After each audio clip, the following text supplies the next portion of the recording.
We continue now at the top of Daf Lamed Aleph Amid Beis in Mesechet Kesubos. This is Kesuvos Daf 31b.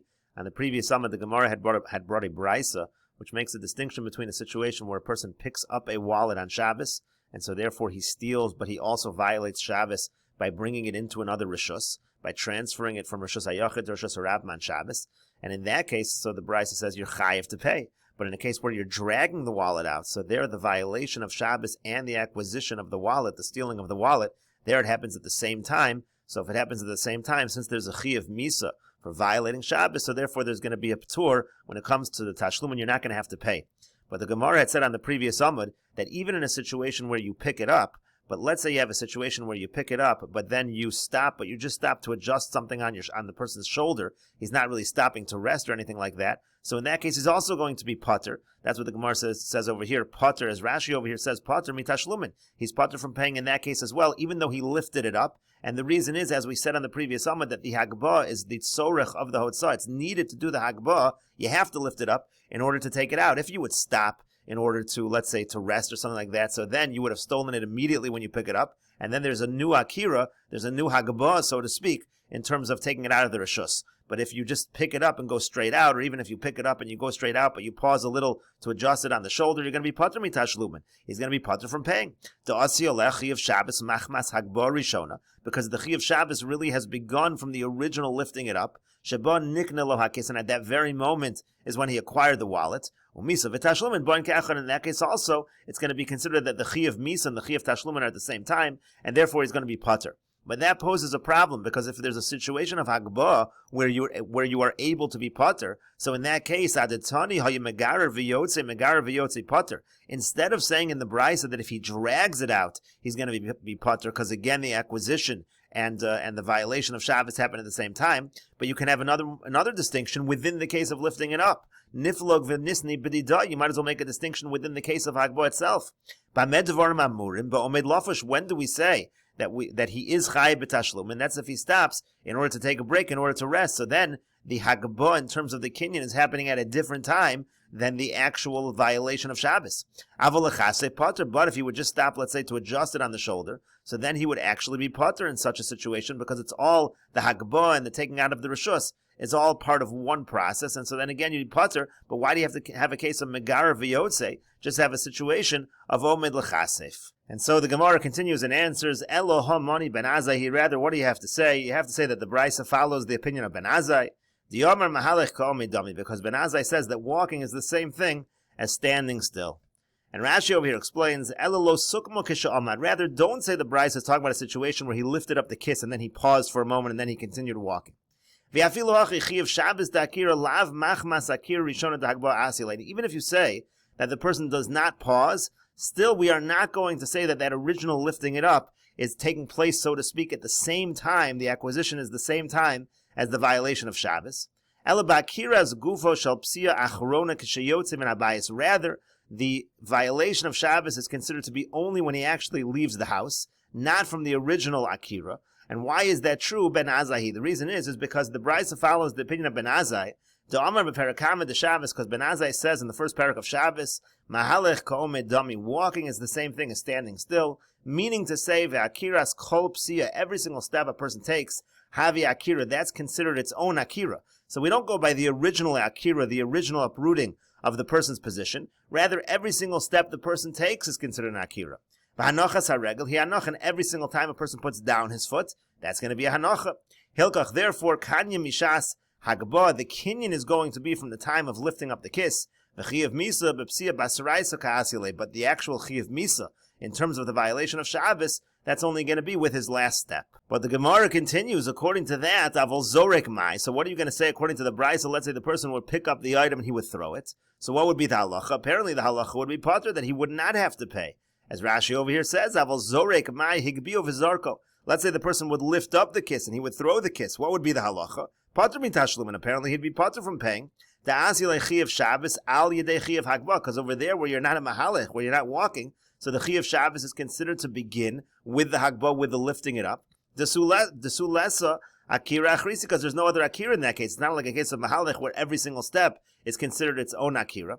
So then you're going to say again, Avol Zorek Mai, what are you going to say by Zorek? Potter, according to the Brisa, should be Potter. But then again, we're back to a similar question as before. Niflug Vinisni B'dida. Again, you can make this division within the Brisa. You don't have to make a distinction between a situation of Megarer. You can make a distinction in terms of Mahalech versus Zorek. When do we say that the person has to pay? B'mahalech, that's if he's walking. Avol Zorek Potter, but the person will not have to pay if he throws it. So why does the Brisa have to bring a case of Megarer where he's dragging the wallet out? And so to that, the Gemara answers, Megarer v'yotze tzrichale. No, the Brisa specifically needs to teach you the case of Megarer v'yotze. Sal gadai techamina, because I might have thought something else. I might have thought, ein derech hotzah v'kach. That's not the normal way of hotzah. As Rashi over here says, ein derech hotzah v'kach v'ein kan chiyuv Shabbos. Maybe there's no chiyuv Shabbos here at all, because that's not a normal way to take something from one rishus to another. So kamash malon, that's what it's coming to teach us. That's considered the normal way of hotzah. But the Gemara continues, uvemai. But what case exactly are we talking about over here? As Rashi over here says, uvemai itzrich lashminan dederech hotzah v'kach. What kind of wallet are we talking about that we need to teach you that this is a normal way to move it from one rishus to another? Iberav revi. If we're talking about something that's very large, as Rashi over here says, Iberav revi kis gadol sheyesh bo masir l'hagbil. Let's say it's some kind of a kiss, some kind of a pouch that's very heavy. It's difficult to move. So if that's the case, so if it's very large, it is the normal way to take it out. It wouldn't even be a chiddush. As Rashi says, it's normal to drag something large. Obviously, that's considered to be hotzah. And and if we're talking about something that's small, so lav orchehu, so then it is not normal. So what do you mean it's teaching us that it's a normal way of hotzah? That's actually not a normal way of hotzah. As Rashi over here says, lav orchehu v'amay chayiv mishum Shabbos. Why would you be chayiv because of Shabbos in such a situation? And so the Gemara says, rather you have to say that it's like an average size. So if it's average already, it's a chiddush, that it's normal to drag it out. And the Gemara continues with the afke lahecha. Now where exactly did he bring this kiss out to? Where did it go? If he brought it out to Rosh Hashanah, so Isser Shabbos Ika, Isser Geneva Leka. So over there, you have an Isser Shabbos, but you don't really have an Isser Geneva. Rashi over here explains, Isser Geneva Leka, the Meshicha below Hagbah, because let's say you do Meshicha without Hagbah, right now, the Gemara thinks that if I pull something into Rosh Hashanah with Meshicha, that Meshicha doesn't actually make a kinyan when you pull it into Rosh Hashanah. So therefore, the Gemara is saying, if he takes it out to Rosh Hashanah, there is no Geneva. That's what the Gemara means. Ida Rosh Hashanah Isser Shabbos Ika. Isser Geneva like you don't have an Isser Geneva. And Ida Afke L'Rishus Hayachid. Now, if he brings it to a Rishus Hayachid, so in that case, Isser Geneva Ika, so there is an Isser Geneva, but Isser Shabbos Lega, but it's not a transfer of Rishuyos. He didn't bring it from Rishus Hayachid to Rishus Harabim, so there wouldn't be an Isser Shabbos. As Rashi over here says, L'Rishus Hayachid L'Rishuso, let's say he brings it to his own property. Meaning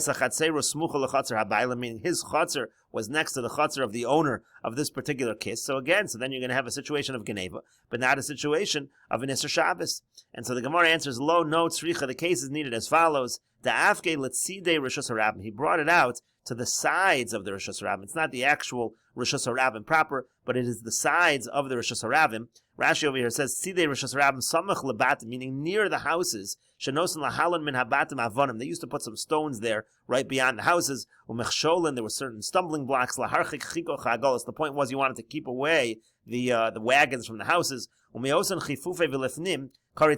From whatever these obstacles were that they placed there along the sides, and inward, that's called the Tzidei Rishus Harabim. And so by Tzidei Rishus Harabim, we can answer this question over here, but the Gemara clarifies.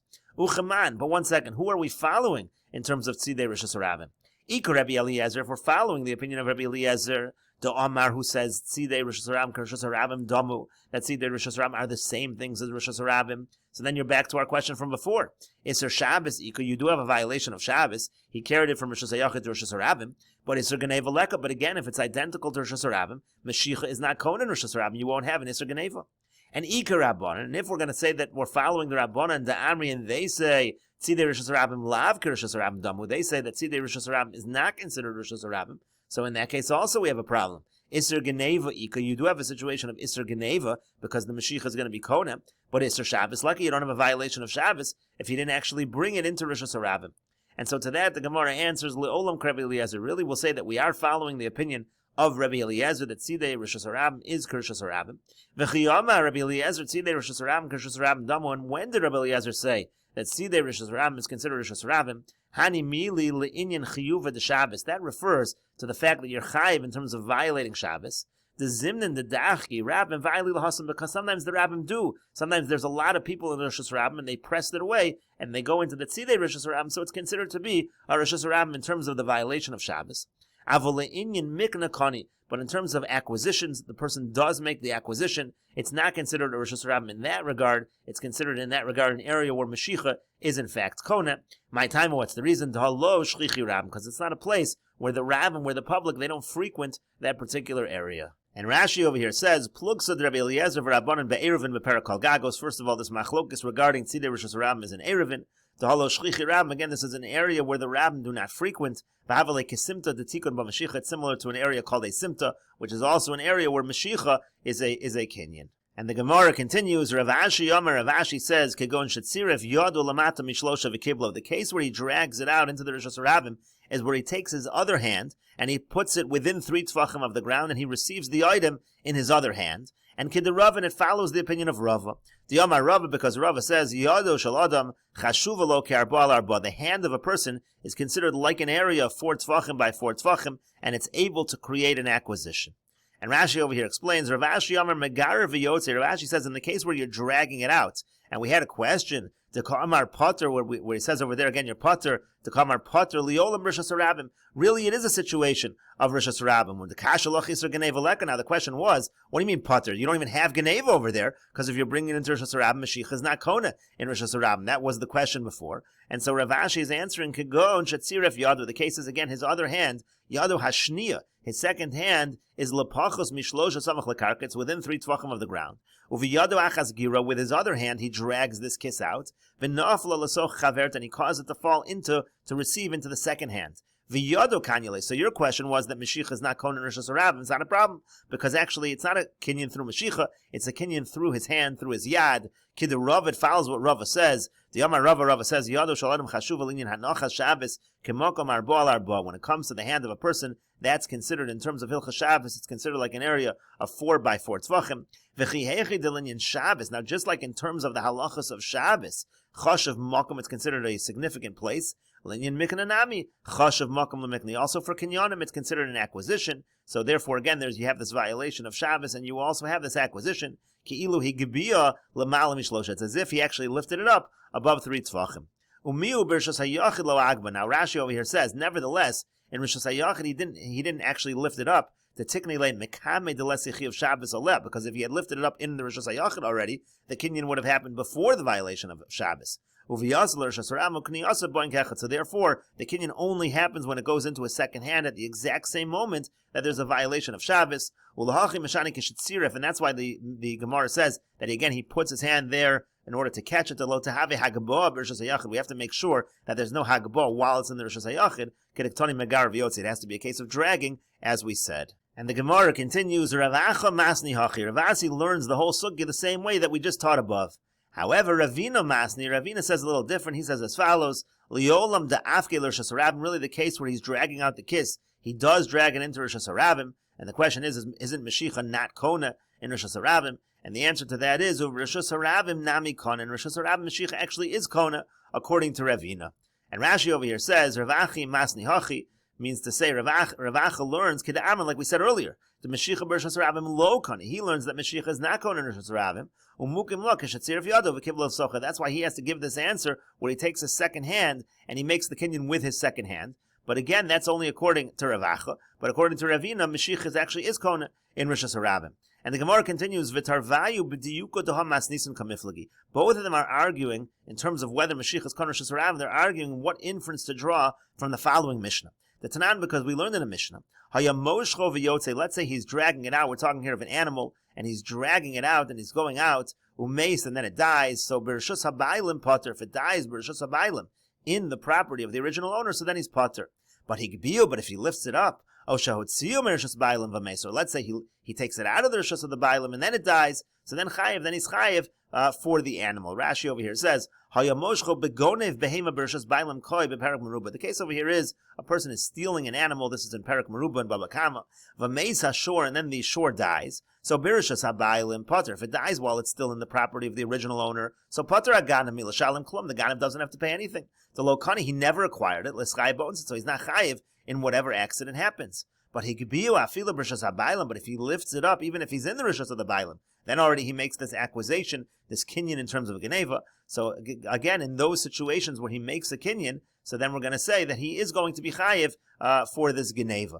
And so now they're arguing in terms of the inference that we can draw from this Mishnah.